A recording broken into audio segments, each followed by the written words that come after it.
मेरे YouTube channel पे। और आज मैं जो 200 करंट अफेयर की सीरीज थी, आज उसका दूसरा पार्ट लेके आई हूँ। पहले पार्ट में 72 क्वेश्चन हो गए थे, तो चलिए स्टार्ट करते हैं। हाल ही में समाचारों में चर्चित सिलक्यारा सुरंग रेस्क्यू ऑपरेशन किस राज्य में हुआ है? तो इसका सही जवाब होगा उत्तराखंड। अगला सवाल है, हाल ही में भारत के किन दो शहरों को यूनेस्को के क्रिएटिव सिटीज नेटवर्क में शामिल किया गया है? तो इसका सही जवाब होगा ग्वालियर और कोझिकोड। अगला सवाल है, हाल ही में किस देश ने भारत में अपने स्थायी दूतावास को बंद करने का निर्णय लिया है? तो इसका सही जवाब होगा अफगानिस्तान। अगला सवाल है, किस वर्ष तक भारत दुनिया की तीसरी सबसे बड़ी अर्थव्यवस्था बन जाएगा? तो 2030 तक। अगला सवाल है, हाल ही में किस देश ने अपनी पहली अंतरिक्ष एजेंसी शुरू की है और 2045 तक मंगल पर उतरने की योजना बना रहे हैं? तो इसका सही जवाब होगा दक्षिण कोरिया। अगला सवाल है, अंतरिम केंद्रीय बजट 2024 के अनुसार केंद्र सरकार को अपना सर्वाधिक राजस्व किससे प्राप्त होता है? किससे प्राप्त होता है? तो इसका सही जवाब होगा आयकर से। अगला सवाल है, किस देश में unified payment interface system launch किया गया है? तो इसका सही जवाब होगा फ्रांस। अगला सवाल है, हाल ही में राष्ट्रपिता महात्मा गांधी को समर्पित देश का पहला सबसे बड़ा बापू टावर किस राज्य में बनाया गया है? तो इसका सही जवाब होगा बिहार। अगला सवाल है, ऑपरेशन स्माइल एक्स जो हाल ही में खबरों में था किस राज्य से संबंधित है? तो इसका सही जवाब होगा तेलंगाना। दोस्तों, अगर मेरा वीडियो पसंद आए तो शेयर करें और चैनल को सब्सक्राइब करें। अगला सवाल है, हाल ही में धार्मिक उत्साह के साथ डोस मोचे महोत्सव का शुरू हुआ, यह किस राज्य से संबंधित है? तो ये लद्दाख से संबंधित है। लद्दाख केंद्र शासित प्रदेश या तो लद्दाख केंद्र शासित प्रदेश है। अगला सवाल है, किस राज्य सरकार के बजट में वित्त मंत्री दिया कुमारी ने राज्य में लाडो प्रोत्साहन योजना शुरू करने की घोषणा की है? तो ये सही जवाब इसका होगा राजस्थान। अगला सवाल है, हाल ही में समाचारों में रहा गुप्तेश्वर वन किस राज्य में स्थित है? तो उड़ीसा में है। अगला सवाल है, रक्षा मंत्री ने किस शहर में भारत के पहले चीफ ऑफ डिफेंस स्टाफ दिव्यांगत जनरल विपिन रावत की प्रतिमा का अनावरण किया है? तो इसका सही जवाब होगा देहरादून। अगला सवाल है, समाचारों में रहा होप द्वीप में से किस महासागर या खाड़ी में स्थित है होप द्वीप? तो इसका सही जवाब होगा बंगाल की खाड़ी में।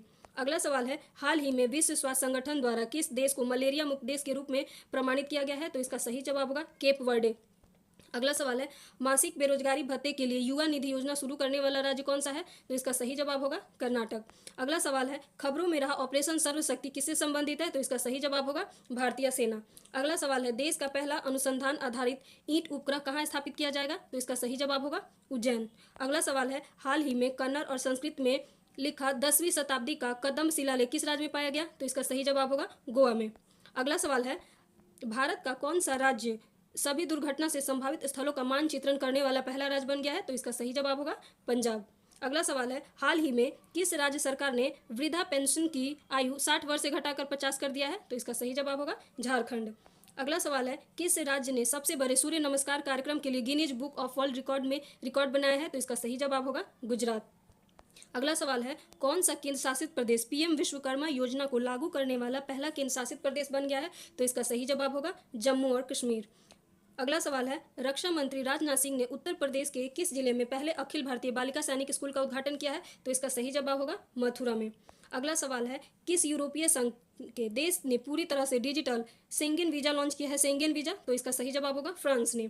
अगला सवाल है, हाल ही में जारी हैंडले पासपोर्ट इंडेक्स 2024 में भारत को क्या रैंक मिली है? तो इसका सही जवाब होगा 80वां रैंक प्राप्त हुआ है। अगला सवाल है, किस संगठन द्वारा वैश्विक जोखिम रिपोर्ट 2024 जारी की गई है? तो विश्व आर्थिक मंच के द्वारा।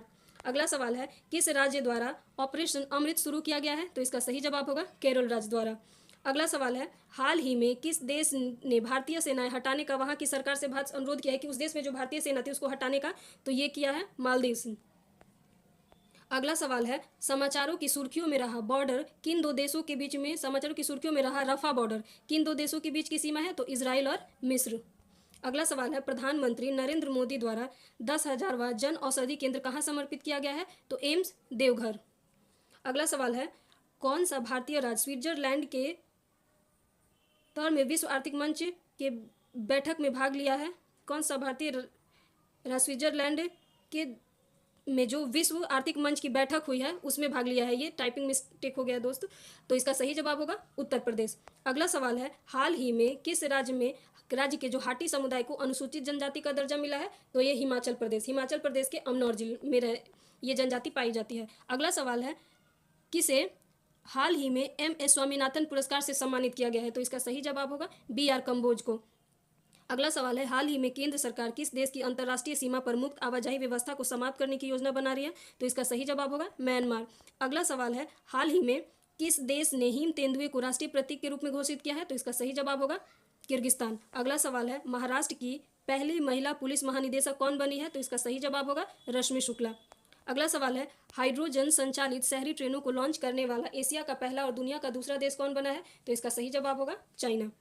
अगला सवाल है, विश्व व्यापार संगठन में भारतीय राजदूत का नाम क्या है? तो सेंथिल पांडियन सी ये स्थायी राजदूत बने हैं विश्व व्यापार संगठन में।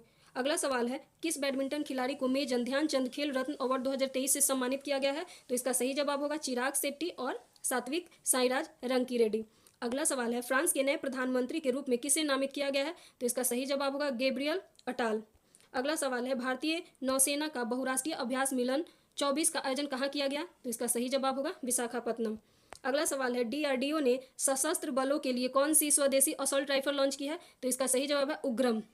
ये होगा उग्रम, डीआरडीओ द्वारा। अगला सवाल है, हाल ही में किस देश का सबसे लंबा समुद्री पुल अटल सेतु का उद्घाटन कहाँ हुआ है? जो सबसे लंबा होगा ये, तो ये महाराष्ट्र में। अगला सवाल है, किसे सर्वश्रेष्ठ फीफा पुरुष खिलाड़ी के अवार्ड से सम्मानित किया गया है? तो इसका सही जवाब होगा लियोनेल मेसी। अगला सवाल है, असम राज्य के सर्वोच्च सम्मान असम वैभव से किसे सम्मानित किया गया है? तो इसका सही जवाब होगा रंजन गोगोई।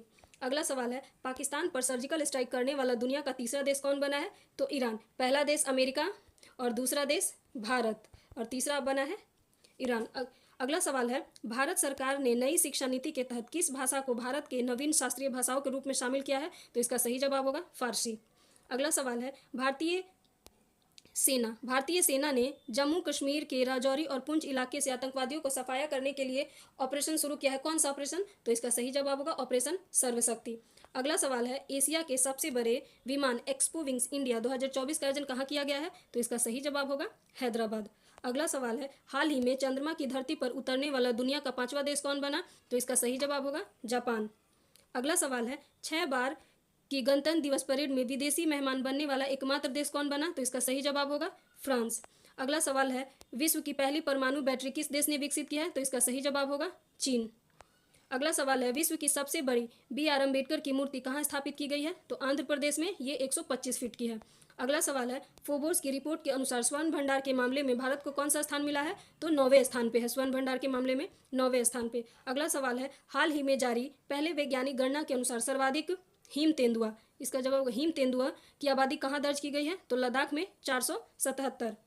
अगला सवाल है, खेलो इंडिया यूथ गेम्स 2024 में पदक तालिका में कौन सा राज्य शीर्ष स्थान पर रहा? तो इसका सही जवाब होगा हरियाणा। अगला सवाल है, और इस वीडियो का आखिरी सवाल, भारतीय सेना की पहली महिला सूबेदार कौन बनी है? तो प्रीति रजक, हवलदार प्रीति रजक। दोस्तों, तो ये रहा आज का सवाल। बाकी जो सवाल है इसके पार्ट 3 में आएंगे। और अगर आपको मेरा वीडियो पसंद है तो शेयर करें और चैनल को सब्सक्राइब करें। धन्यवाद।